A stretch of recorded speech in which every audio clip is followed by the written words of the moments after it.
Hello everyone.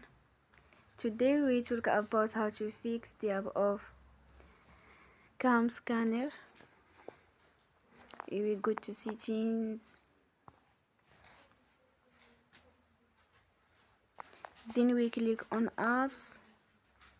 After that we search the app CamScanner and we click.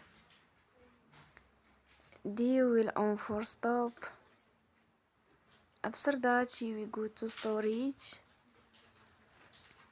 Then we click on clear cache.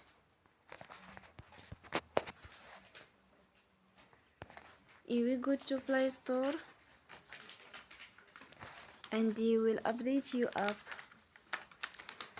Don't forget to support us by like and subscribe. See you next time and thank you for watching.